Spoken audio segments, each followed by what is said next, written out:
Hey guys, and welcome to the Alabama Saltwater Fishing Report presented by Geico of Mobile, the first podcast to bring you the local inshore, offshore, and onshore fishing report, whether it's good, bad, or ugly. We've got a great fishing report today, and it's all made possible with the support of our local businesses. This week's sponsor is your local Geico insurance office. Everybody knows Geico has great auto rates, but did you know they also have great rates on boats, ATVs, motorcycles, and personal watercraft? Give Ron Davis a call at 251-445-0053. Not only will Ron work hard to get you the lowest premium possible, but you'll have the service you expect and can count on if you ever need to make a claim. Geico does even more than insure your valuable items. They also offer on-the-water services like towing, battery jumps, gas delivery, and you can save by bundling these services with your insurance. If you're an Alabama saltwater fisherman, support the local insurance agent who brings you the fishing report each week. Call Ron Davis, Geico agent, at 251-445-0053 or visit him online at geico.com/mobile-AL.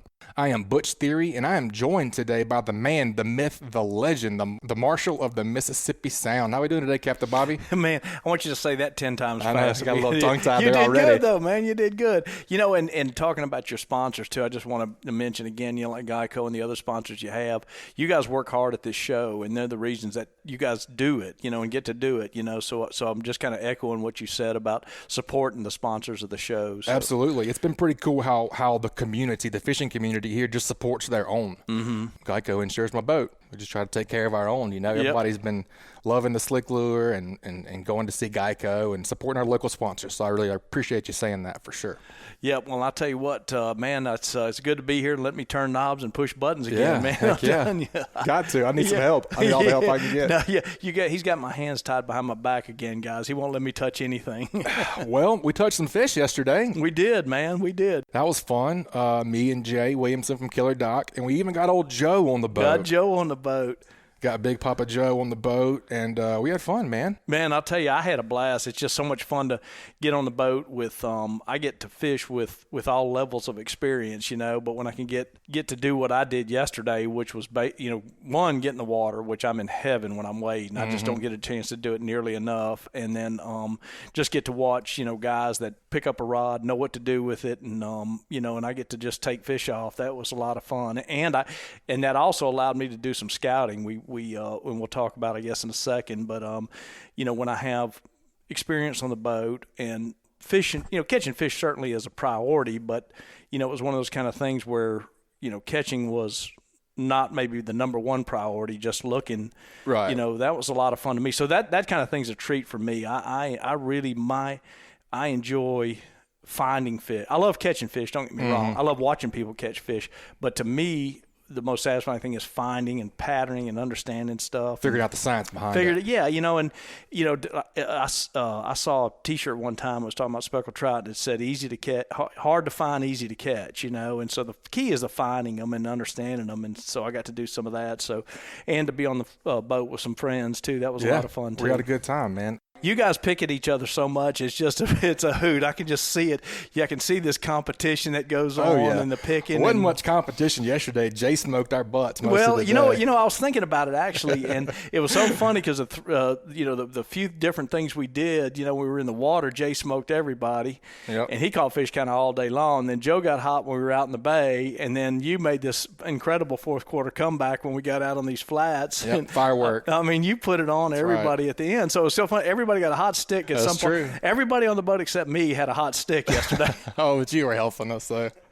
Yeah, we ended up. We were a little bit stubborn. We all wanted to go wade fishing in the morning. We probably could have done something a little bit different. But it was pretty nice and slick in the morning. Well, we missed, and from a condition standpoint, we missed the best conditions to actually be catching fish when we were wading. But we all wanted to do it, right. And I was pushing that more. And actually, I kind of wanted to do it a little bit more. But as we get into the trip a little bit more to talk about it, but the area that we were able to fish is just not really turned, and I'm doing air quotes here, but turned on yet. And but there's fish. Obviously, we caught some nice fish, but it isn't like it really should be yet. And I don't know why, because typically by mid-May we're into them pretty good. But I don't know if it's a behind thing, if the flooding, whatever. But I was so glad we got to do it. And when I looked at the weather when I got up that morning and looked at the weather, I said, oh, man, that's the worst wind we could get. But it slowly clocked around to where it was bearable, and but I was looking so much forward to that. I think I was telling Joe when we were running down there, it's one of those kind of trips I look forward to where I hope I don't wake up in the middle of the night, because if I do,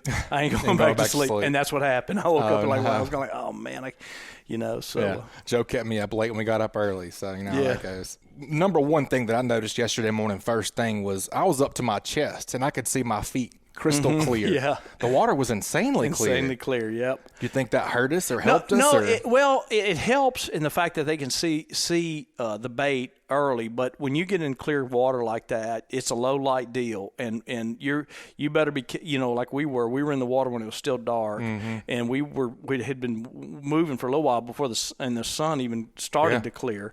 So you've got to fish that on clear water conditions like that, because that water's clear like that. So it hurts you. They got to be able to see the bait, but on the flip side of that, they're seeing too much of it when it gets up, I think, especially for an ambush feeding fish. So if you had like a cloud cover day, that could last a lot longer. But so to your question, it hurt us probably a little later in the morning, but it helped us probably early.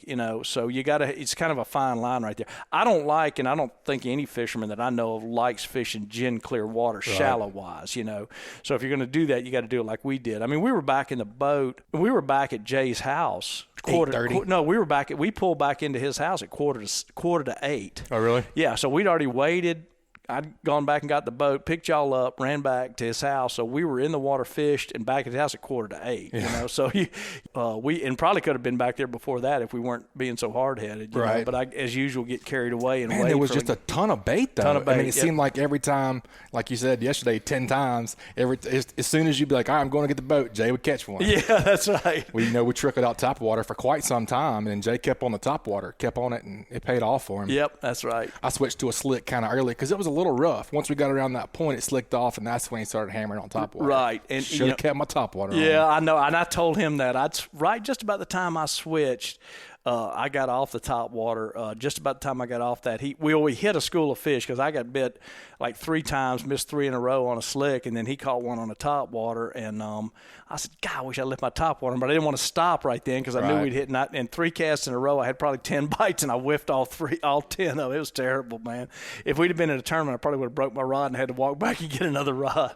It's a long walk. It's a long walk, and that was only about half the wade. But yeah, it was a lot of fun, man. I just enjoy that, and the conditions. It's so nice down there where we fished, and just a great start to the day, Yeah, for sure. Definitely nice fishing in the middle of the week. And the fish, the numbers weren't great. I think we only caught 6 or 7 fish or whatever we caught, but they were all giant. That's the least. Just waiting. You trade off. There's a trade-off there from numbers to quality. But there's plenty of times where you get on the right weight at the right time, and you can have both. You can catch numbers and quality. And, talking about fishing a little later in the morning like that too, what I do is, if we were going to keep doing it, what happens a lot of times, and I was telling Jay this when we were walking, is the bigger fish are going to be right on the beach, which is where they were, right up against the beach. But what I'd start doing a lot of times is, if I want to run some numbers up when those fish get in there in decent numbers, those bars that we kept wading across that were going like almost perpendicular to the beach, you'll catch those buck trout, those schools of male trout out off the tips of those bars. And so a lot of times I'll start casting out a little, and it's a little deeper out there too, but sometimes you'll hit those and you will run up some numbers. When I say run up numbers, I'm talking like 25 or 30 fish on a wade, which to me, doing that is pretty decent. Yeah, that's a pretty decent number of fish. That's keeping you pretty busy. That's keeping you busy. You're right. Between taking fish off and, and finding them again, that sort of thing. So that's what you do. That's what I do. But the numbers aren't quite there yet. I don't know why. Maybe it's just a little bit late this year because the conditions are right. The water's clear. Like you said, there's tons of bait down there. So it ain't going to be long. Maybe the long spring, cooler temperatures. Could be cool. It was cool. I mean, we got in the water. Everybody kind of was ready for that little shock when we eased over, because nobody was in waders. But, typically by now it's a little bit warmer than that. Even though yesterday I turned on my temperature gauge in my boat, and the water temperature later in the day was 78. So, but that's kind of right around where that's the mid-May number. Usually about mid-May I'm looking at 75 degrees. So we're not too far off from that. But it was cool when we got in the morning. It was nice, man. Yesterday was perfect temperature. I don't think I broke a sweat all day until we came back and were cleaning fish. Fine. Well, of course, by then the wind was probably blowing 15 or 18 knots by the time we came in, so that helps out some too. Oh, it was gassing for sure. Yeah. Yeah, it picked up. Started started blowing over, we started fishing those popping corks a little bit. Well, that's and then we just, that was my first trip out in the bay this year, this spring for sure. And of course the bay's been so flooded. Well, it's finally cleared up. And even though there were patches of, it still wasn't clear everywhere out there, but it was obviously clear enough, because a couple places that we stopped in the bay, we caught fish on bait. By then we were about using bait, so that told me that there's some fish down at the lower end of the bay. And again, that was my first trip out there in the bay this year. Was yesterday our little you say deep rig fishing? Was that typical? That was that was probably a little. Of course, we had a little bit interesting conditions. We didn't have much tide. We had zero blowing. tide current movement, and if we had, where the wind was blowing a gale, and if it wouldn't have been, we would have been like fishing on a lake. Yeah. We'd have thrown those corks out there, and they would have just sat there, and so it was just a wind drift is all you were getting. But that rig fishing, and as to me with any structure fishing, deep structure fishing is very current sensitive. You got to have some water movement to make that really work well. Well, you got to cover the ground. You got to let because we were throwing out there, and you guys were throwing out there, and even with the wind and your cork, it's got to drift to the fish, and it's not so much that the current helps the bite, but your cork is basically just moving along so slow you're not getting them to the fish fast enough. So the bite would be a little bit better because you're getting to the bait to the cover fish. More water. Yeah, and it just where they were and the way we were set up, it was just taking a little while for the corks to get to them. So we still got them. Oh, yeah. And then when we finished up, they're drifting some of that shallow stuff, which is really what I've been doing.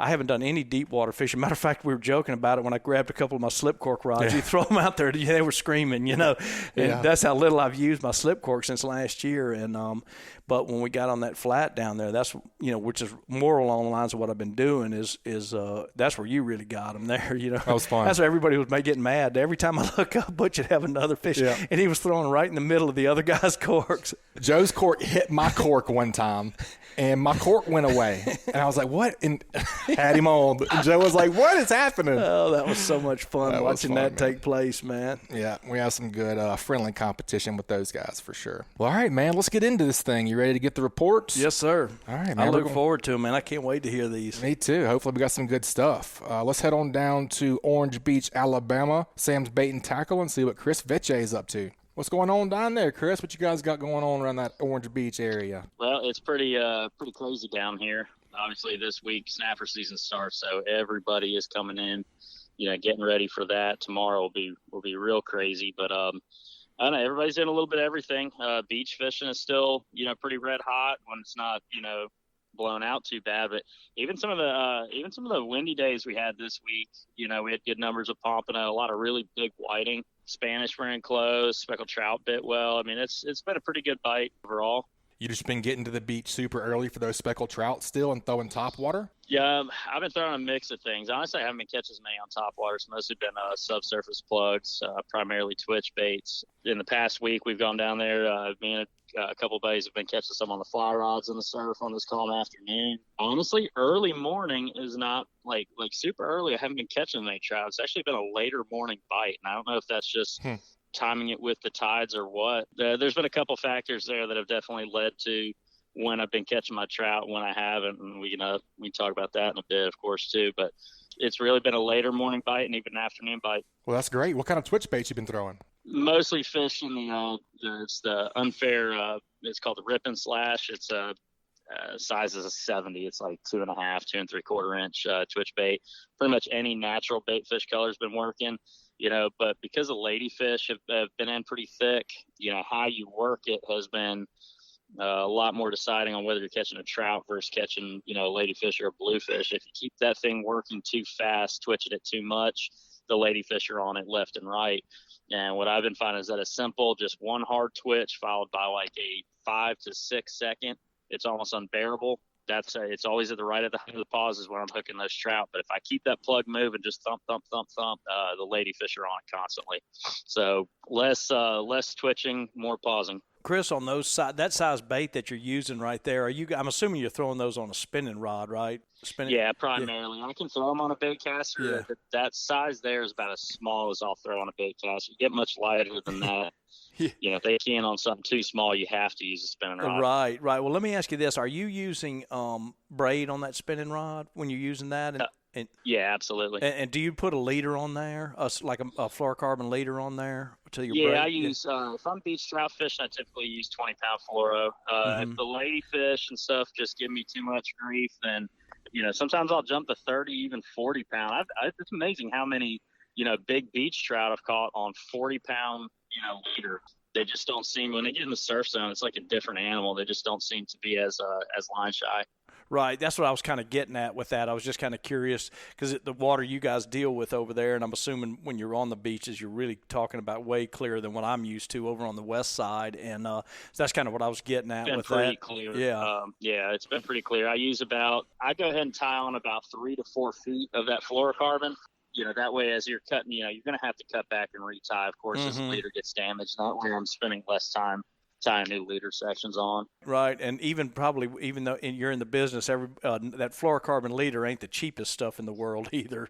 No, absolutely I'm like you. Not. I'm going like some are cheaper than others, but I've really learned with fluorocarbon. I'm sure you have too, Bobby. It's like if you get cheap fluorocarbon, you usually get what you pay for. That's Either right. It's softer. It has.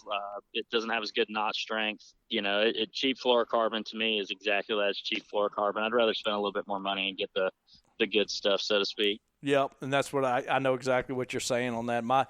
Some of my rigs I'll have if it starts to get a little bit too short, I'll save myself that 18 inches and splice in another piece rather than just to save myself 18 inches. Call me cheap, and Butch that adds up though. It adds up, man. I'm going and I'll have customers going like, "Oh, would you splice in a smaller diameter?" I said, "No, I'm just cheap, man. I don't want to waste that 18 inches. I wanted to get it back to 3 feet, so I spliced in 2 more feet of line. I love it. But I was just curious about that on that. How line shy those fish are over there, and that clear. You guys again dealing with clearer water than what we deal with. I want to ask you another question on that beach. Are you fishing the beach trout closer to the passes that you guys have over there? Are they all the way down the length of the beach from the pass all the way to say Fort Morgan on the bar systems, or do you have to stay near those passes? No, I actually catch them on pretty much the full stretch. Like if I was gonna, like I get some of my customers from Pensacola, for example, are like, well, why don't we have trout on our beaches over here? And I honestly can't answer that. I don't know if it's a combination of the salinity or what it is, but the primary stretch, if you want to catch a trout on the beaches here, is going to be from Perdido Pass to Fort Morgan, but you can catch them anywhere along that stretch. Wow, that's a lot of water. I'd say my biggest. Some of my biggest trout I've ever, thrown on, especially on days when it's calm and clear and I can sight cast, is, between West Pass and Veterans Road down Fort Morgan, just that big open stretch. Wow, you get a lot of very big trout in those troughs. Yeah, that's a lot of water too. That's interesting right there, because that's just a lot of water, and I guess whether just relating to the holes, but washes out between the first bar and the beach, I guess, right? Yep, it's usually that first trough within 100 feet of the water line is where you're going to catch most of your trout. Man, that is interesting stuff right there. That's a completely different type of fishing, than even we're fishing the same state, same fish, coastline. It's amazing. It's funny how it is. And anytime I get to talking about it with anybody, I always tell them it's like these beach trout, it's like a different species. They act different. They feed different. Everything's different about them. What are they on there? I mean, what are they feeding? What's their prey down on that? Well, that's the thing, is they can be pretty, I guess they have to be a little more opportunistic when they're on the beach, because they can be feeding on anything from 1 inch long anchovy and small, LY and stuff to, 7-8 inch mullet, big croakers. One thing a lot of people don't realize about the beach trout, especially April and May versus when we get later in season, they eat a lot of squid. You get a lot of those little squid on the beach and in the bays that are, you've seen them probably if you've ever been shrimping around here. They're 2 to 3 inches long, just little white ones. Plenty of the beach trout that I catch will cough those little squid up at times. And you said the right word about trout, by the way, too, and anywhere you go, that's an opportunistic feeder there. They feed on what's around, Yep. And that's, I don't even think about squid, but I know that I've talked to biologists about it. And they say that is a big, big part of their diet is squid. Now, if you can ever figure out how to imitate a squid with an artificial bait, thinking in my mind. or how you could put one on a hook and make it look natural, that's a whole different ball game. But yeah, I don't even think about squid as that. But I've heard that a number of times that's a good natural prey of theirs.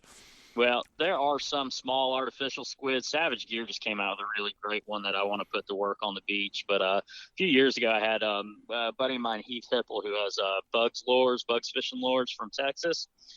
Heath ties these really beautiful little hair jigs and stuff that imitate crabs, shrimp, really good sight fishing tools for redfish in particular. But they work on a lot of things. But I had thrown Heath a message.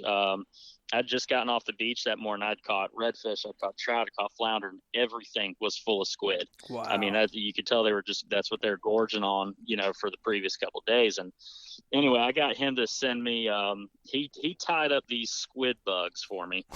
And they were absolutely awesome looking. He said he might make them one day, but he's kind of gun shy on it.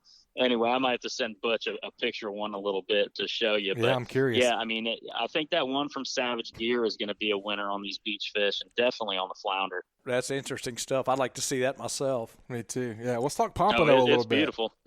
What's going on with the pomps down there, man?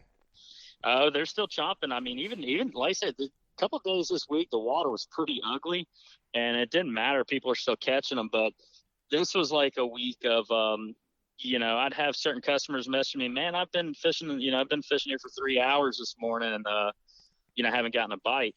And, they're like, is the pompano bite just off? Well, the thing is you're not far from where they're fishing. There's guys catching pompanos. Not only is positioning everything, but I think one of the last times I was on the show and we were talking about surf fishing, I pointed out that if you're staying in a spot for realistically more than an hour and you haven't gotten a single hit, it's time to move.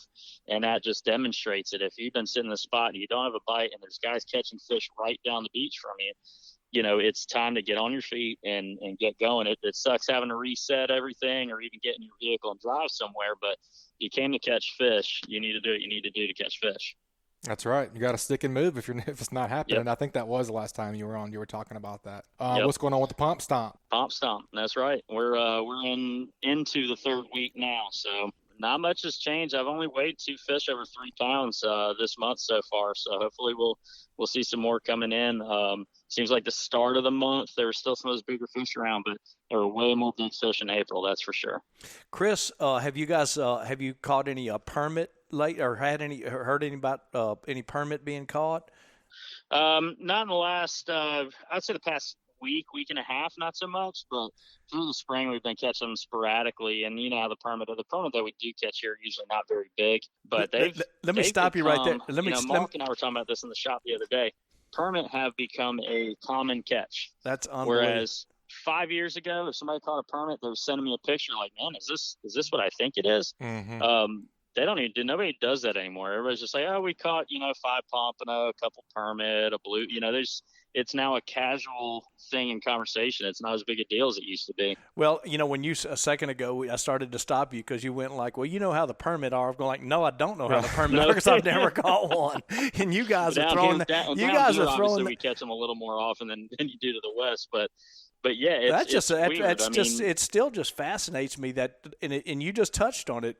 It's just a commonplace thing. Whereas I remember when one was caught, and I think it was caught off the jetties down there, like you said, 4 or 5 years ago, and it was the talk of the town, right? Because I guess on paper it was a state record because none had ever been caught, Yep. And now it's so common, like you said, it's just not news anymore. Where to me, it still fascinates me that we got that is that common. One, that we had any at all, but that is that common now.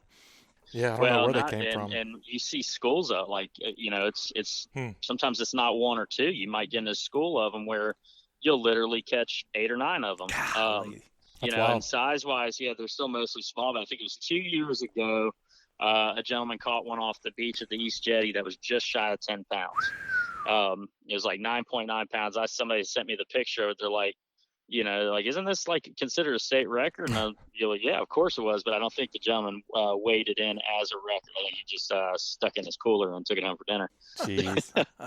That's a big mistake right there for any species, man. It's just, having the opportunity to catch a state record, especially if something like that, or any kind of, I'm doing air quotes right here, glamour fish, to me, that's, I don't want to start on this whole tangent right here, but man, if you get a state record, man, they're hard to come by, and, yes, sir. so pay attention to that stuff. Yeah, I'll never hear the end of Joe Baya apparently eating the Florida state record pompano. Oh, man. He's got a picture of it on the scale at his house, and it's more than the state record. Oh, gosh, we could go. I bet keep in mind the state record for Florida should be the IGFA world record as well. Really? How big was it? Oh, I don't remember. I really don't remember. The IGFA world record, all tackle record, was caught in Port St. Joe. How so big? I would have to imagine that's the same as the state record, I would think. I want to say it was like 3.86 or something. 3.16. Did I make that up? Oh, no, it's bigger than that. Oh, is it? Yeah. Can't even believe a word Joe says. Yeah, Photoshop. That's still a big pompano, man. To me, it is. Anyway, anytime you cross 3 pounds, you've got a solid fish. 4 pounds, obviously, even more so. Our state record here is a little over 6 pounds now. You're talking. That's a heck of a fish, 6 pounds on a pompano, especially when you consider how hard they fight for their size. That's what I was going to say. The little bitty, but ones I'm catching, and you and I were talking about this off the air, but the very few that I ever catch, every time we catch one, I'm going like, man, I have got to get better at this. But I'm catching ones that are barely legal, and man, I've got the net running around thinking it's either a big trout or a dug-in redfish or something, and it comes up and it's a 14 or 15-inch pompano. Man, I'm going like, man, these things are cool fish. They're pretty too. Did I say Joe ate the state record pompano? Yeah, I meant whiting. If I said pompano. Replace that. So you said whiting. So it's not Joe. It's not Joe that we shoot from. It's me. It's me. I don't know. Well, these offshore guys, That's right. Okay, well now you're saying that 3.8 pounds on a whiting. I want to say it was 3.1 or 3.8. That's a stud there. I'm sure he'll correct us. Yeah. All right, Chris, that's a good report, man. We got to get that onshore tip from you. This week's onshore tip is brought to us by Fishbites. Are you tired of stinking baits? Fishbites don't stink or leave a stink on hands and everything else. They don't require bait buckets or ice to stay fresh while you fish. Fishbites can withstand numbers of bait stealers for many, many minutes. They won't come off the hook during a hard cast or in rough waters either. Check out the full line of scented saltwater and freshwater baits and tackle at fishbites.com. So thanks for a tip this week, bud. Probably the biggest tip I could give anybody that wants to go out on the beach in that zone that we talked about, along the, from say Fort Morgan to Perdido Pass. For the last 2 weeks, trout fishing on the beach, if I get on the beach and I don't see the presence of bait, there's got to be some kind of bait. And most of the time you think, well, how am I, if the water's a little stirred up or whatever. These fish have been congregating around pretty decent schools of, I guess they're small, sardine or anchovy or whatever, but literally for 2 weeks now, if I don't have bait in front of me, I'm not catching trout. So when you get on the beach, first thing you need to look for birds diving, look for that, what looks like, almost like rain on the surface, and look for slicks, slick areas where you can tell fish have been feeding, where you have fish oil in the water. But any of the areas I'm fishing where I'm not seeing the presence of bait, I'm not catching trout. So, you got to find the bait to find the fish right now. There's usually a lot of times through the summer where I'm catching those fish even when I'm not seeing that, but that just hasn't been the case here lately. It's been a desert unless there's that food supply, that abundant food supply. That's a great tip there. That's good information, and it makes a lot, when you're fishing is such a big piece of water that you're talking about right there, that really helps you narrow something. Yeah, that really helps you, narrow it down there. That's a great can you imagine just like if you don't have some kind of visual cue of any kind and you have a stretch of beach like I talked about where you're literally talking 30 miles. Yeah, where do you even start? And it all looks the same. It all looks the same. Cover water. Yeah. Well, what water? It's a lot of water to cover. Heck yeah, it is. That's exactly right. Yeah, you eliminate a lot of it looking for that bait. That's a great tip. Yep. All right, Chris, we appreciate it, man. Thanks for having me. Yeah, man, we appreciate you guys. Go check out Chris Vecsey down at Sam's Bait and Tackle. He'll get you set up with some new fishing gear, some new beach fishing gear, a swordfish setup. He's the man. You guys go see him. We appreciate it, Chris. We'll talk to you soon, bud. All right, thank you. All right, man. That was a lot of fun talking to Chris. I love hearing from that side of the world over there, and so now we get to kind of come back sort of to our side of the world because this cat right here fishes all over the bay. He's on the eastern shore. He's on the north side. I run into him down in my world down there in the Sound. And this is Captain Ugly Fishing, by the way, not Captain Ugly Patric. This is Captain Ugly Fishing, Patric Garmeson. Man, you guys check out what he's got to say. What you say, Patrick? What's going on, bud? Shoot, man, just a nice day. That got GPS tracker. Got the boat all washed up and ready to do it again tomorrow. We get into kind of want to step back and talk a little bit about what I've seen over the last week or so. I actually had the kind of the gumption to go run a few trips out of the causeway last week, and man, we had some really good days catching a lot of redfish all up and down, all around the causeway, from deeper water fishing like free line shrimp to fishing shallow flats and grass lines and stuff like that for reds, catching them on popping corks, and that was a lot of fun. I had some real good customers that were interested in catching redfish, and so that was fun last week. To anybody who's interested, I mean, the water's really, really improved up on the north end of the bay. So if that's your stomping grounds, you're looking just to get out and wet the line close to home, I mean, that's a good game plan right now. And then sliding into this week, I opted for doing more trout fishing, and the lower end of the bay, the east side of the bay, man, you got to kind of dig around a little bit. There's some areas that got beat up real bad from that west and southwest wind, where the water's pretty churned up, but there are some pockets of clean water, and if you can find those around some reefs, that's where I've found a lot of my best speckled trout action is a lot of the reefs that are, say, like 8 feet deep and deeper. It's not to say that some of the shallower reefs aren't going to produce as well, but I don't know. I get a little bit antsy when I drop my trolling motor down and I can't even see the trolling motor head at all. So I don't stick it out real long in those areas. I go kind of hunting for some cleaner water when I'm trout fishing, but pretty much been sticking with live shrimp. Haven't done a whole lot of artificial. We have caught a few on some little slicks, but for as far as my customers are concerned, I've been keeping them on the live shrimp. So that's kind of bringing it full circle for the last week. So anyway, got any questions for me? What you just said about your trolling motor, I went like, that's exactly what I do, man. You drop that trolling motor down, and that's a great tip.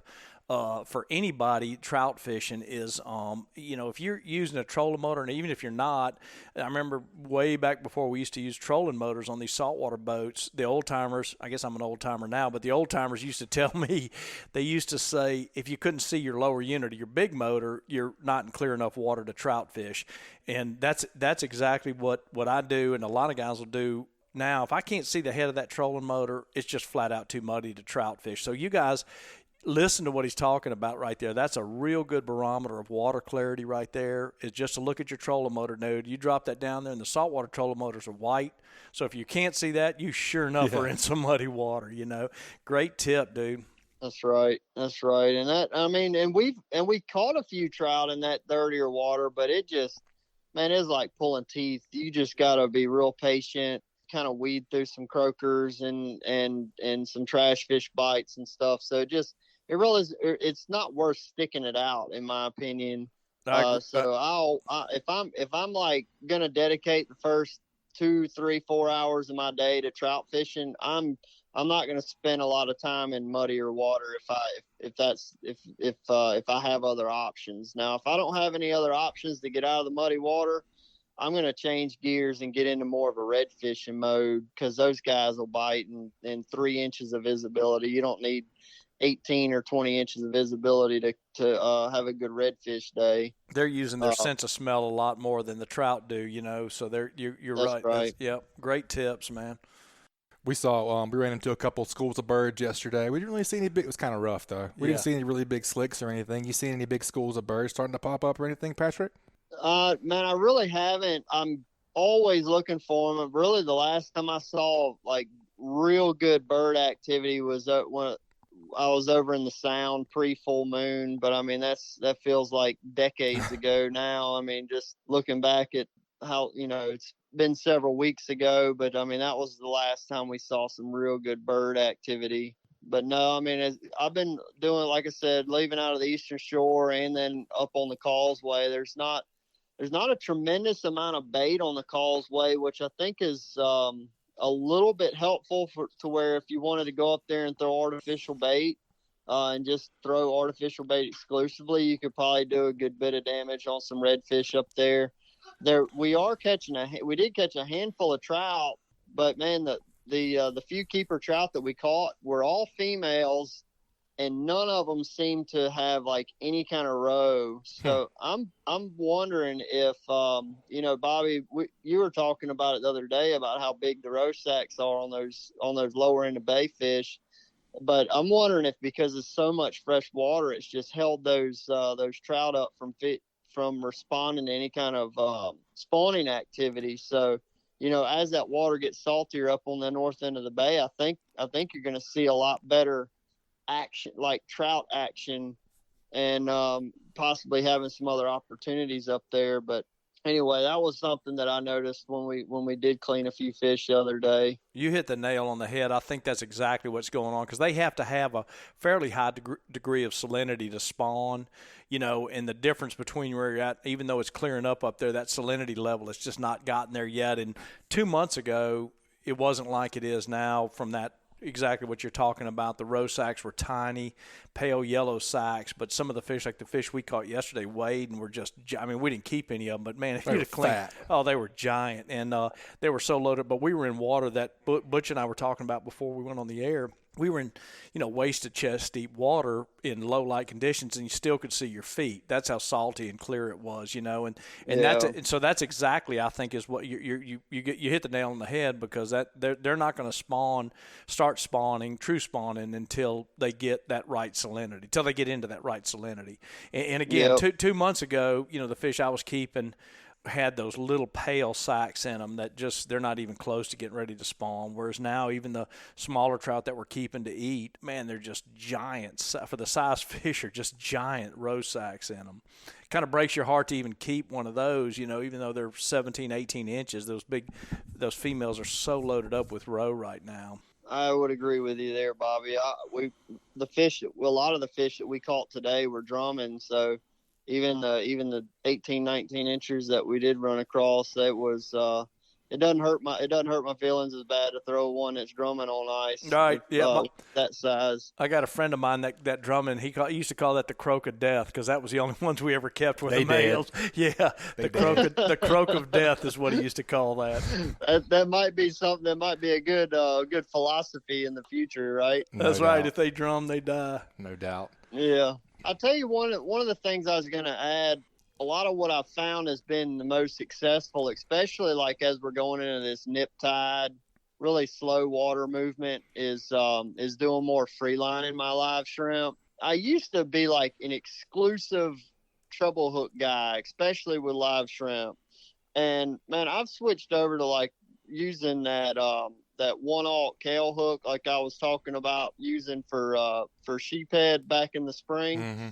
And it is a little bit bigger hook that I would prefer to use, but the shrimp that are accessible right now, they're pretty good size, and you can put a 1/0 hook Kale hook on the horn of the size shrimp that we're seeing at a lot of these bait shops, and that shrimp can swim naturally. It might weight him down a little bit to start sinking them, but overall he's still able to swim around with that hook. And when these trout or redfish, whatever you're catching, when they hit that shrimp, even if you have some slack line and it takes a second before you feel the bite, feel the fish, and tighten up on it, most of the time that hook is burying in the corner of that fish's mouth, and we're really not seeing a lot of gut hooked fish.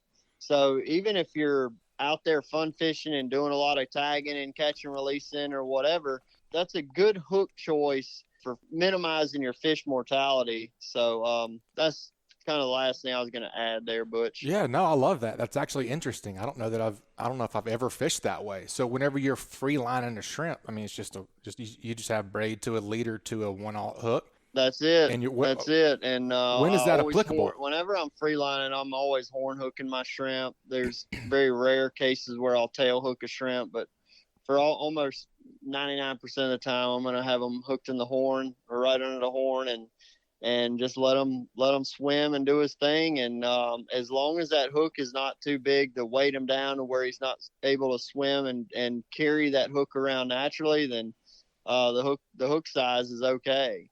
And, dragging the hook around the bottom. And that's been a good way for us to be able to hook fish. 'Cause we did a lot of tagging redfish up on the causeway, and I already heard a buddy of mine sent me a tag, and he sent me a tag ID. He said, "Hey, is this one of your redfish?" And it was like 2 days after we tagged it. I said, "Yep, that's one of ours." So that's cool. So anyway, it's pretty cool to see that already happening, and we tagged some really nice trout today out in the bay. So be curious to see those guys pop up again in a report. For sure, man. Well, whenever you're freelining these shrimp, is that whenever you're fishing shallow water grass? Is that when you're fishing a reef? When would that be applicable? When would be the best time to do that? Sorry for my ignorance. I've just never done that before. That can vary anywhere from, say, 3 feet deep to as much as 20 feet deep. And some of that goes into kind of identifying how the fish are reacting, maybe seeing them on the fish finder or whatever. But there's some different variables that I would go into that. But most of the time it's going to be when I have very light current and I really need to fish that entire water column. And especially when you, like this time of year when the brown shrimp are pretty accessible. Brown shrimp you can throw them in the water and they seem to want to like naturally swim towards the bottom, as opposed to like a white shrimp. He'll sit there and swim right on top of the water all day long, just be happy and content till a bird picks him up. But the bait choice that we have right now is a real good option for doing some free lining. All right, man. Sorry to go on that tangent. I just had to know a little bit more about that. I'm not familiar with the shrimp slack line. No, man. I encourage questions. Yeah, I'm learning. I try to learn as much as I can from you guys every time. We all are. That's right, buddy. All right, man. This week's Hey Cap is brought to us by Daycool Heating and Air. As the saying goes, if you don't like the weather in South Alabama, wait 10 minutes because it's going to change. But one of the things that is very predictable is the pricing at Daycool Heating and Air. They offer flat rate pricing and they don't charge for after hours calls. Let's face it, your HVAC always acts up whenever you seem to need it the most. Don't get stuck between a rock and a hot place. Daycool offers flat $45 service calls, $59 tune-ups, and they offer free estimates on equipment replacement. The pros at Daycool have been serving Mobile and Baldwin counties for over a decade. Contact them at 251-633-5121 or check them out online at www.daycoolair.com or on the Daycool Heating and Air mobile app. They are license number AL07028. All right, Lawrence Smith is going to bring us the Hey Cap question this week. Lawrence says, "Hey Cap, when fishing the deep structure around the bay, what is the best method to finding the depth of the fish, especially at the deeper rigs?"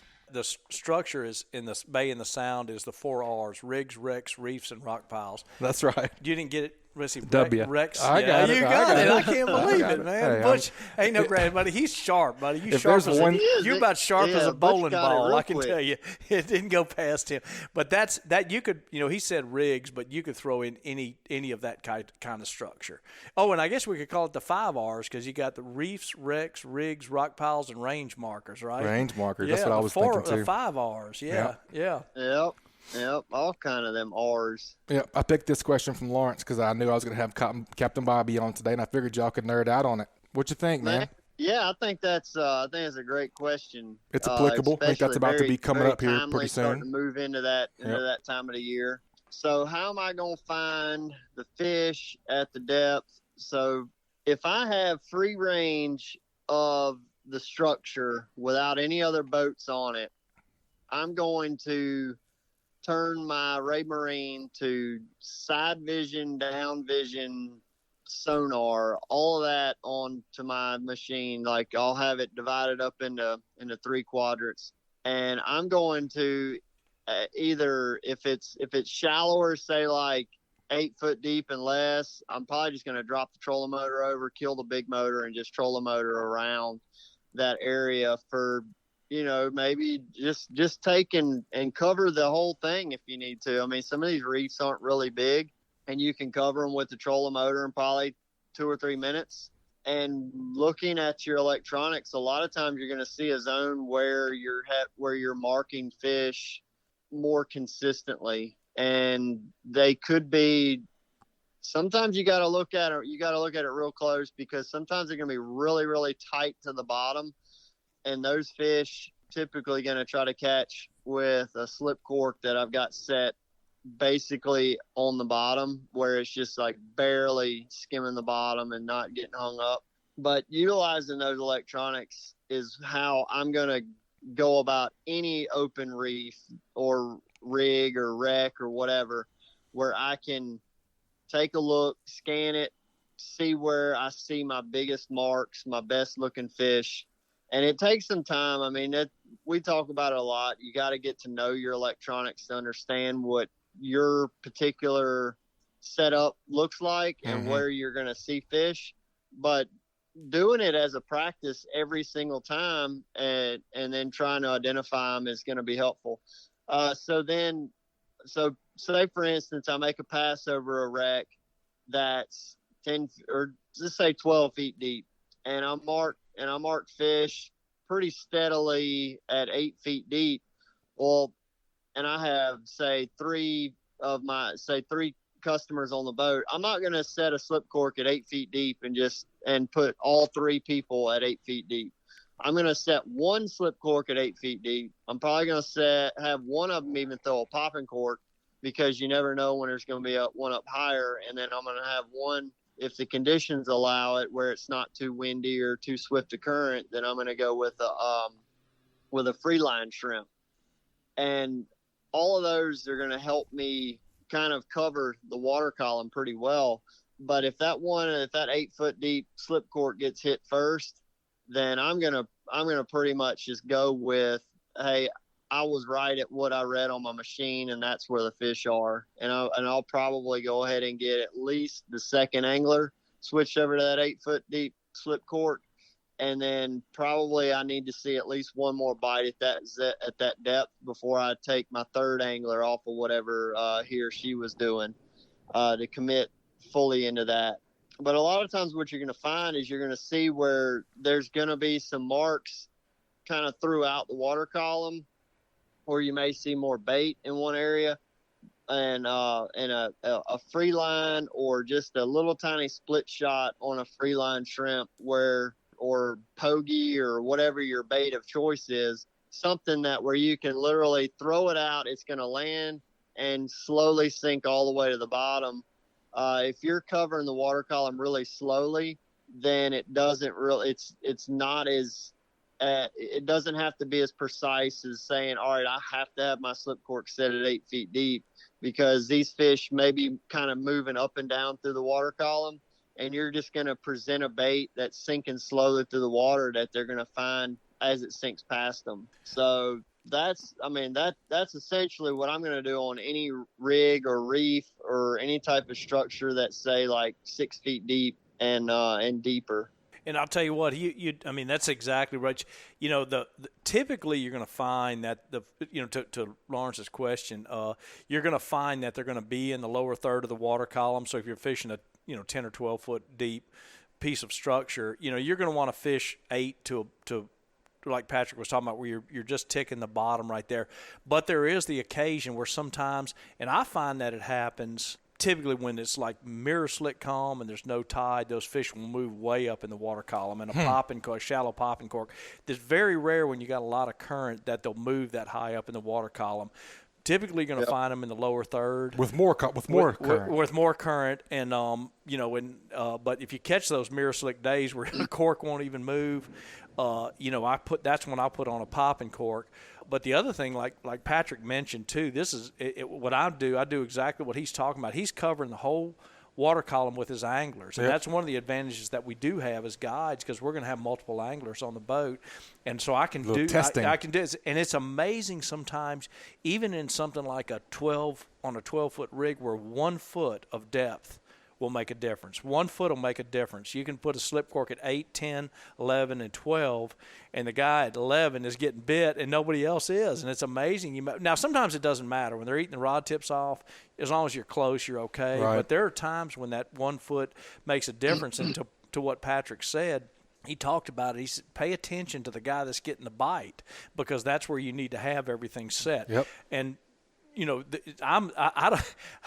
I'm lucky if I even have my sonar turned on. So I'm not nearly as adept as Patric and some of those guys are. They've gotten really good at finding fish with those electronics. I'm not nearly there yet, so I still do it kind of the old-fashioned ways. I'll make several drifts at different depths.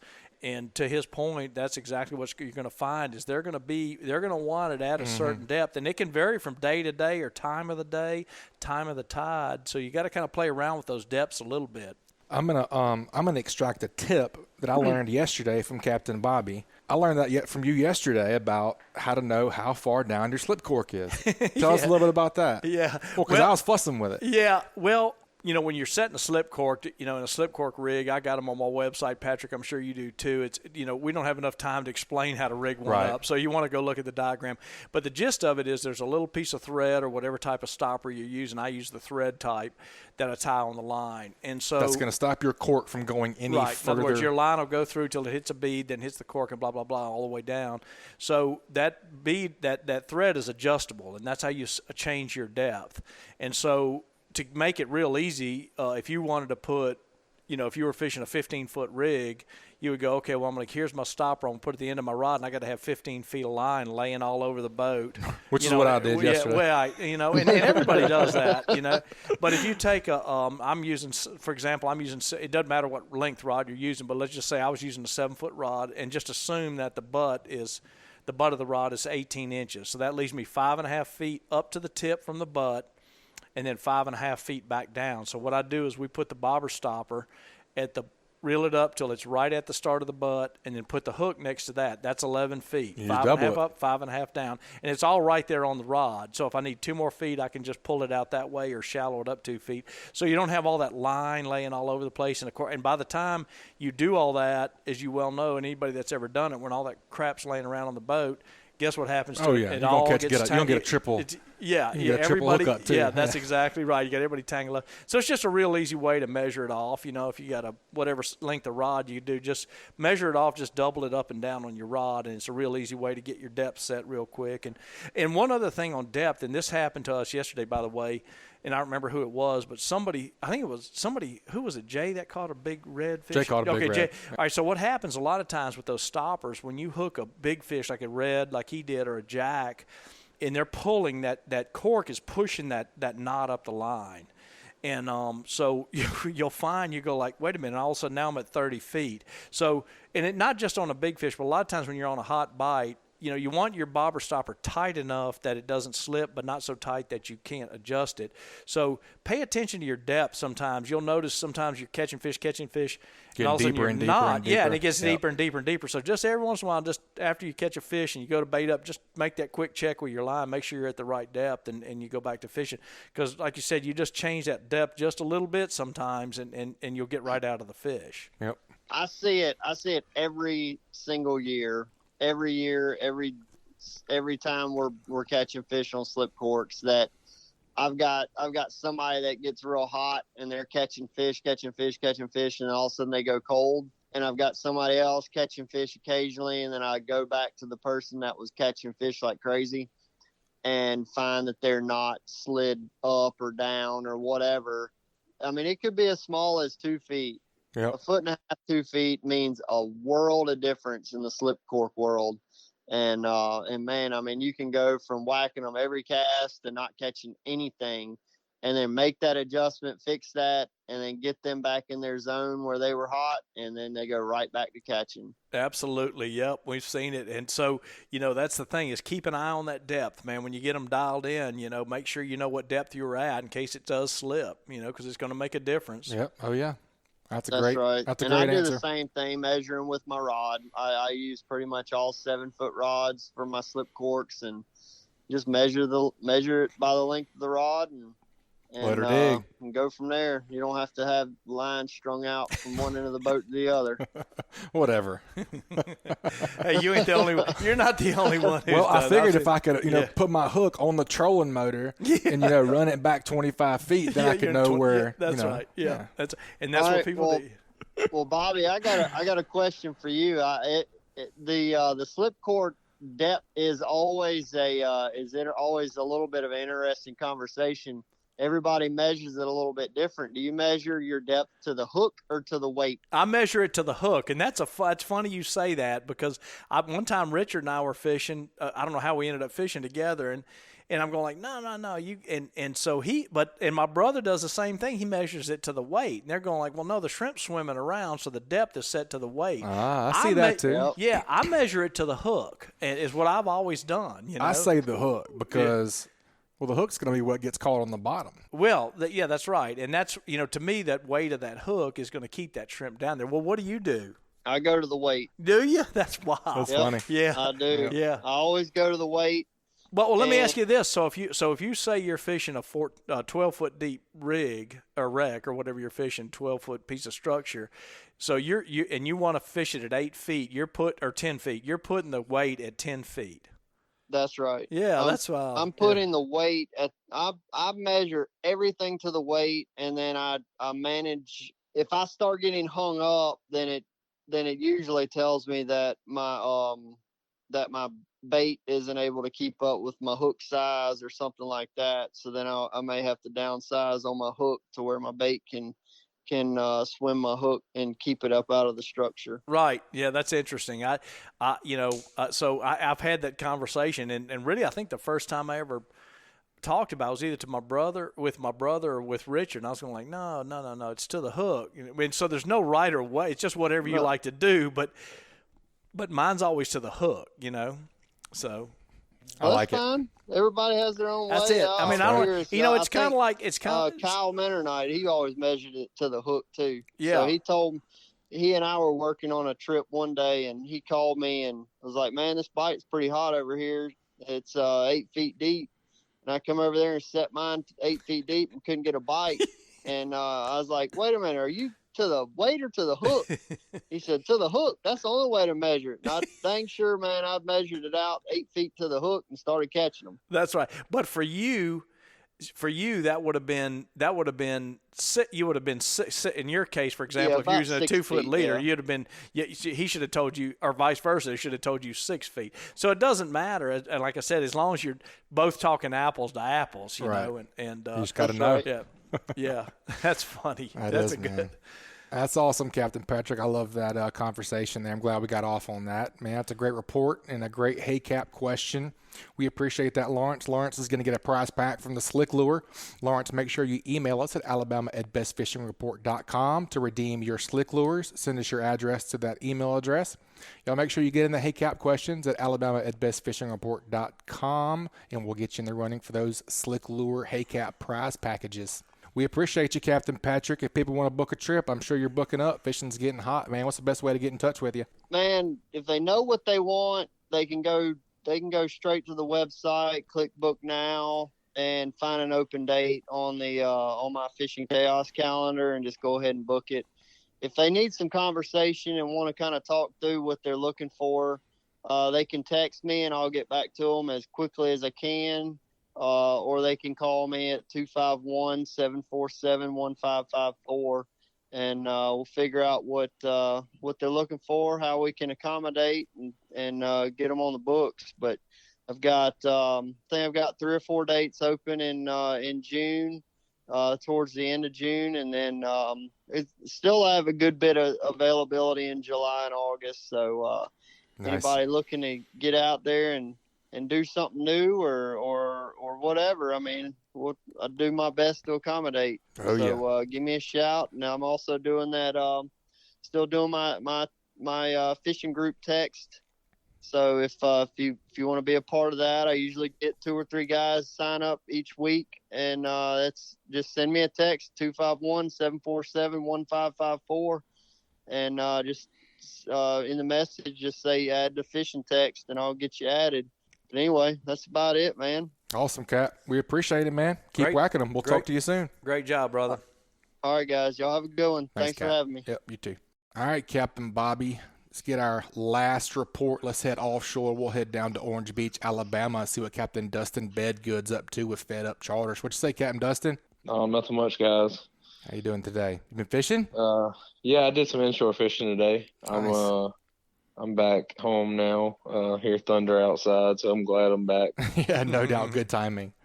Yeah. Well, let's talk a little bit offshore, man. I know you caught some tuna and you've been sword fishing some. Tell us a little bit about the tuna. Where'd you guys get them and what are they biting? Yeah, we went back out to the same area that marlin, ram, beer can. The water was blue everywhere. It seemed like, as That's soon awesome. as it got daylight for us, it was blue water around. We got out there, and I mean everything was blue, little scattered grass. It was extremely rough. Me and a friend of mine, we both went out together. He was in the 37, and I was in the 33, and he beat us there by about 20, 30 minutes. Dang. And we carried a bunch of live bait out there. We didn't catch it. We actually got somebody delivered it to us over in Orange Beach, and That's nice. we went out and went straight to we went straight out to the rig and pulled up, and I dumped a bunch of live baits out in my same routine and put 3 baits out, and I kind of drove away from them. And it wasn't just a second. As soon as we put the clickers on, they all 3 went off. We fought the fish up there. 2 of them were sharks. One of them was a nice tuna for like 50, 60 pounds. We put that in the boat. Captain Mike was beside me. They put a small fish in the boat, several sharks. They had a small tuna on that got ate by a blue marlin. I had seen him twice at the rig the week before, or a blue marlin, and it seemed like the same fish. He was doing the same thing. He was chasing the tunas. Every time they would come up, he would chase them up, and they happened to have a small fish on it. He ate it, and the fish peeled off like 200 or 300 yards of line in just a second, and they broke him off. He tail whipped the leader. But it's the tuna fishing is pretty good if you got the right bait. There seems to be a pretty good bit of bait around Orange Beach. That's awesome. I didn't go out and try to catch the bait. Some of the guys I went with, they went out and caught some greenbacks or thread fins around the pier and some of those inshore reefs and stuff. So they had some pretty good bait that the fish reacted to. But I don't know. It seemed like we didn't get out there till a little later because it was rough, and it seemed like the fish were already done with their thing for the day, and that's the way it's been the last few times we've been there. If you're not there for that morning bite, we haven't been getting as much action because we leave and go do something else. I usually head sword fishing as soon as I feel like they're done biting. You talk about marlin eating tuna. Probably about a 20-pound yellowfin on a cedar plug daisy chain one time, which is just looks like cigars, and they just do all kind of sporadic stuff in the water. And I was wiring up that 20-pound yellowfin in the back of the Lady Inn, and about a 500-pound blue marlin ate the yellowfin out of my hand. God. Yeah. We had him on. That's something that's a memory that'll stick with you for a little while, I'll bet. Oh yeah, I have several of those. Yeah. Well, I was on one boat, and the other boat, it was a real good friend of mine, his son, and Connor's. I think Connor's 12 now, but I've been fishing with him for probably 5 years, and he's caught everything you can catch. But he had the fish hooked, and he was on front of the boat, and he was holding the rod, and he was like, "Oh, I got it." He wasn't in the belts or anything. Dang. It was like on I think it was like a Torsa 40 he was on. That's what they usually fish with. Mm-hmm. And the fish ate it, and he was holding it, and it was just ripping line off. And finally, he told his dad to come up there and get it, and I saw him grab it, and that's when the fish broke off. Oh no! But it was pretty cool to see. Yeah, that's I'm cool. sure he enjoyed it. No. They actually left from me, and they went to Venice. They have a camp there, and the next morning they went out somewhere just west of the river, and they had. I mean, before 9 o'clock or 9 or 10 o'clock, he was talking on the phone to me. They were so close. They had good service. Dang. And they had, I think, 9 yellowfin in the box, and they had lost one swordfish and caught another one. Dang, where were they catching those tuna? Still over to the side of the river? They were over to the west side of the river. I don't know exactly where they went to, but I think they went west of the river. Cool. Let's talk swordfish a little bit, man. I know you guys had a little bit of bad luck, but tell us about it anyways. Yeah, I mean, y'all were daytiming, right? I have a few feelings about it. I feel it's bad luck, but I also don't feel as bad about seeing some of them swim away, because I really like when they, just the bite and hooking them, and just that the fight, and then especially when you get to see them, it's cool. Yeah. The bite was good. We pulled up. We didn't spend a lot of time. We tried 2 spots. We pulled up and made a couple of short drifts. We got a little some kind of bite. I don't know if it was a tile fish or maybe like a pomfret or something. It was some kind of, it took a pretty good little bite out of it. We Squid. And then we moved to further east, and we went to and we as soon as we pulled up, I dropped a bait. I rigged a squid up and dropped it. And as soon as we made it just a minute, and I told the guys on the boat, I was like, we're about to catch one. And he was like, you think so? And I didn't get it out of my mouth just a second. The rod tip jumps, and I'm like, oh yeah. And the fish was it was rough, but the fish was, he was really, hitting. He was really after the bait. He was hitting it hard. I was reeling, and I could feel him yanking on the bait. And so that's, that doesn't happen a lot. And I'd kind of drop it back to him, and he finally, that fish, he had it for a minute, but once we got it tight on him, but the fight, he only was on there for just a few minutes, and he'd come off, which is not unusual. I lose a lot of fish. That's something to expect if you're going to get into sword fishing, is losing a good bit of fish. And then, I had another bait ready, so I sent it back down, made another drift, and just about, probably within 20 or 30 foot of that last bite, I got bit again, and that fish ate pretty quick. We had him to the boat in about 15 or 20 minutes, and I think we were probably trying to look at the fish a little too much and wasn't paying attention to where he was at, and he kind of got under the boat. His tail was sticking out, and I probably could have gaffed him in the tail, but I didn't want to do that, so I waited, and he swam off from the boat just a little ways, and just as soon as he turned his head, the hook pulled out, and he just took off. Dang. So he got to live another day. He was probably about 80 pounds, so he was a legal fish, but that's a good one to let go. Yeah, he was a good one to let go. For sure. Trying to catch the big ones. No doubt. How deep of water were you guys fishing in? Still around that we 12 were at to 1,500 foot. Nice. Just think about that, Captain Bobby. Yeah, how do you set a slip cork to that depth? Right. Be a lot of rod. Yeah, we can't measure that off. I use a cork sometimes out there. Really? Pretty interesting. Yeah. It's a different technique, and sometimes if everything's right, and most of the time if I'm using it, the bite's not real good. Right. I'm just trying something else. It was kind of an inside joke from our last segment. We were talking about setting a slip cork with Butch. So. Yeah, trying to set the depth. It drives me crazy to fish with a slip cork inshore, because I always, even myself, I stay tangled up with it. I'm just not good at it. Oh man, I'm telling you, them things are torture. I use that buoy offshore. I have my line set to certain depths, and I have a buoy on it. I rig my bait a certain way for that buoy, and you'll be fishing along, and that buoy will pop up, or it'll do something different, and you'll have one on it. So that's pretty cool. It's a different technique. So you're using the buoy as a sort of an outrigger, kind of like a balloon rig?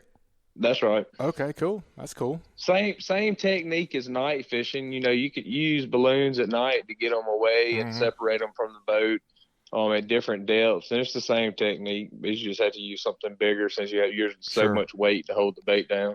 Sure. That's cool, man. We appreciate that. It's a good report. Snapper season, man. Snapper season's coming up, Friday, 22nd? Friday, Yep, Friday, recreational season. You'll be chasing any of those guys? You going to chase some snapper?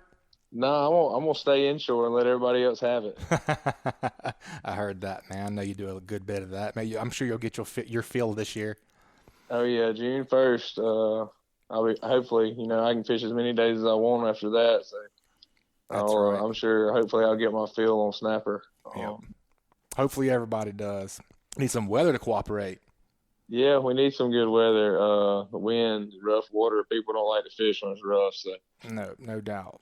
All right, man. We got to get that offshore tip from you. This week's offshore tip is brought to us by Advanced Transmission.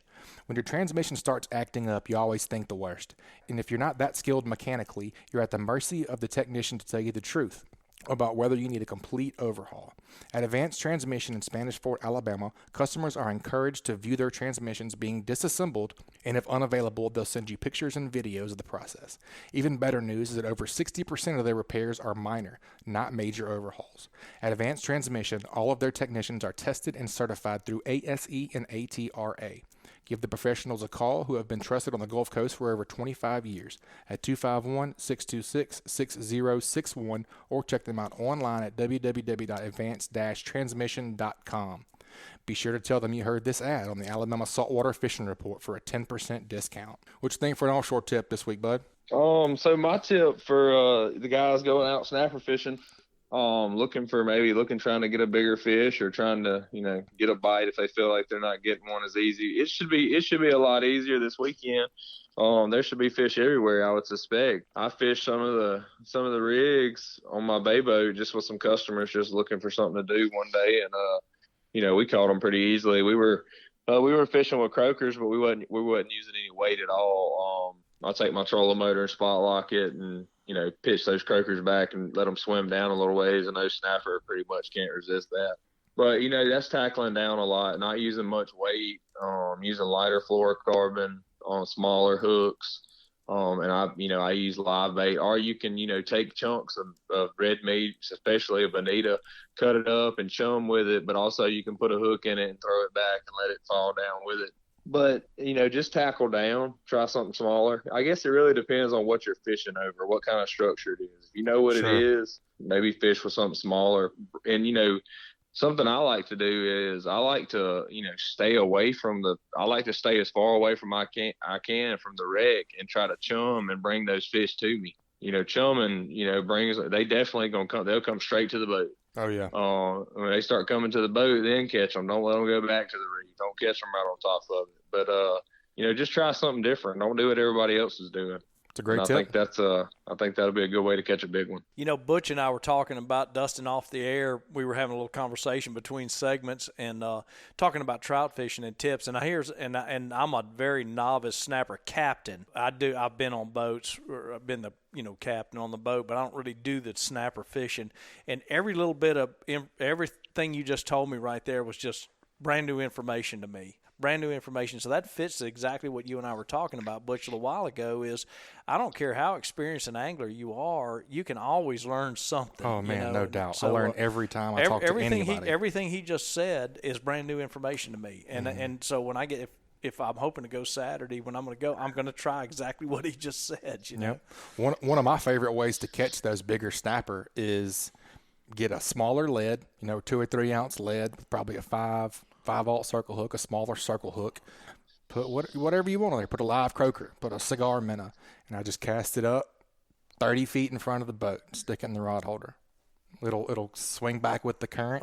Game on. Well, that's great information, man. That's. So I've got they have that. I know they have a tournament this weekend for a big snapper. I think I can't think of all the information on it, but for those guys fishing it, what they need to do is get like a 2 or 3 ounce egg weight on put 80-pound fluorocarbon to braid, and pretty good circle hook, but a 3X strong, not real big, and hook a hardtail through the lips, a big hardtail, and kind of use that weight to down rig him and troll him over your snapper spots, get you a big one. Yep, that'll do it too.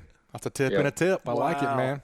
Good stuff. All right, Captain Dustin, if people want to get up with you and get a trip soon, man, catch a swordfish or a snapper or a speckled trout or whatever they want to catch, what's the best way to get in touch with you? 251-377-7135 or fedupcharters@gmail.com. Awesome, man. We appreciate the report. Always good to talk fishing with your buddies, man. Take care, and we'll talk to you soon. All right, Captain Bobby, that's another great Alabama Saltwater Fishing Report, man. It was, man. It's such a treat getting to do this, man. I like to listen to the whole report every chance I get, but being here doing the whole deal with you and getting to hear all the reports. Get the whole experience. The whole experience, too. It's just amazing how much information's out there with the different techniques and the personalities and everything else and the stories and everything else. Just it's a lot of fun, man. It's amazing. I'm sitting here looking at your clock, and I just can't believe that I've been here because the time just went by like it was nothing. It's unbelievable. Always flies by when we're talking about fishing, man. It does, man. So I tell everybody it's my second favorite subject. That's right, no doubt. All right, man. We got to do What Did You Learn today? This week's What Did You Learn is brought to us by CCA Alabama. A great way to support the conservation projects like the Quad Petite Flounder and Speckled Trout Hatchery and the University of South Alabama Cobia Tagging Project is through the purchase of a distinctive CCA Alabama Saltwater Fishing's license plate. You guys head over to Alabama Department of Revenue's distinctive license plate page at revenue.alabama.gov to get yours. What did you learn today, Captain Bobby? Well, I'll tell you, starting with Chris. Chris is such a wealth of knowledge, man, because he's been around. He's been doing it for so long in the area that he's at. He just knows, everything from outside to inside. But really got my attention, or really what I learned a lot from him, was how he fishes the stretch of water that he's talking about fishing, which is huge. It's intimidating. It's intimidating because it's huge. Where do you even start? Well, and on top of that, it's easy if stuff looks different. But if you're familiar with that geography, to me, it all looks just the same. Yeah, it looks the same. Yeah. So, figuring out where to start on a piece of water like that, or a piece of beach like that, to me, that was an invaluable tip that he threw out right there. And it was second nature to him. But if you really have to listen to those kind of things, because that's a real important tip that he threw out right there. And then certainly with Patric, I guide pretty much roughly the same areas. We kind of guide roughly the same areas, doing the same type of thing.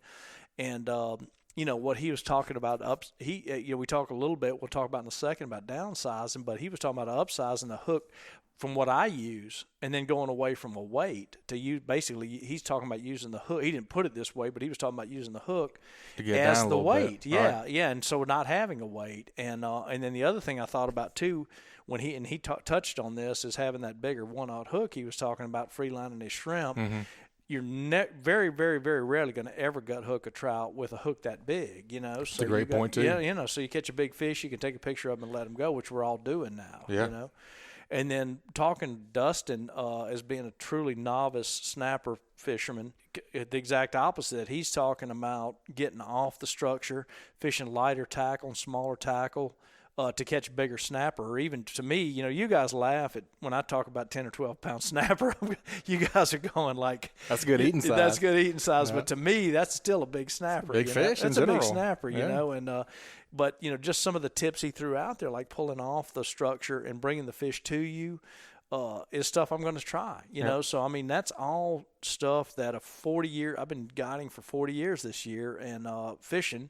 But it's all good information. I just learned a whole bunch. So you can still teach an old dog new tricks. That's right, man. That's why I love this thing, man. Yes, I love you guys. It's great. How many years has it taken you guys to say the things that you're saying on these podcasts? And that's what's amazing to me. Yep. So much knowledge. Well, and the things like I mentioned with Chris and even Patric and Dustin, it's just second nature to guys that are doing that. Yep. And you really, you need to kind of tune your ears in a little bit and listen to those kind of things. Well, like the shrimp thing, I kind of backed him up. Yeah. Like, hold on, wait a minute. Yeah. all the time when you guys are talking, I'm like, hold on. Yeah. What? Yeah, that's right. But pull something really cool out of everything. It's good. It's good, genuine information, and it's no BS. Yep. This is what works. That's right. And we probably would all love to have. Well, here, give me a GPS number to go to. But there's so much more to it than that. Oh my gosh, and the stuff, no doubt. You start throwing that kind of stuff out there.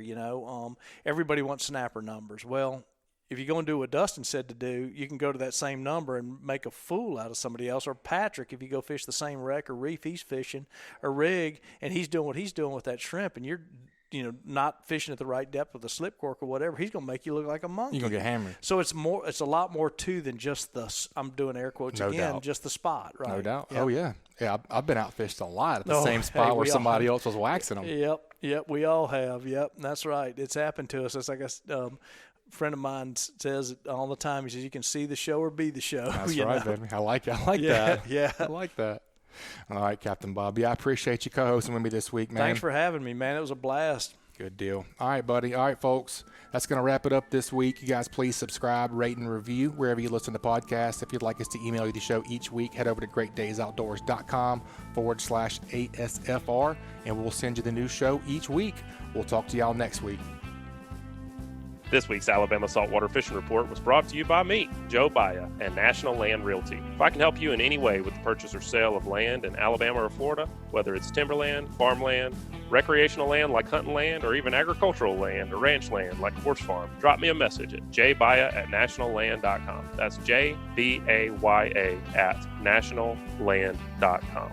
And also, KillerDock. Are you suffering from dock dysfunction? Check out a full line of dock enhancement at KillerDock.com. That's KillerDock.com. Also brought to you by Foster Contracting, Fortified Roofing Pros. Did you know you could save up to 40% on your homeowner's insurance with a fortified roof? Learn more at FortifiedRoofingPros.com or call them at 251-973-9999. Also brought to you by Hilton's Real-Time Navigator, bringing you the highest quality online satellite fishing chart since 2004. Your source for sea temps, altimetry, currents, and watercolor at Hilton'sOffshore.com. Also brought to you by MDH Foundation Repair. If your home was experiencing foundation problems, MDH Foundation Repair has the best solutions to fix it right and fix it now and protect your most important asset, your home. Check them out at mdhfoundationrepair.com. This week's Alabama Saltwater Fishing Report was brought to you by me, Captain Bobby Abruscato, and A-Team Fishing Adventures. If you want to get in touch with us, book a trip, or just pick up some information, check out our website, which is www.ateamfishing, all one word, ateamfishing.com. You can book a trip there or get some great information.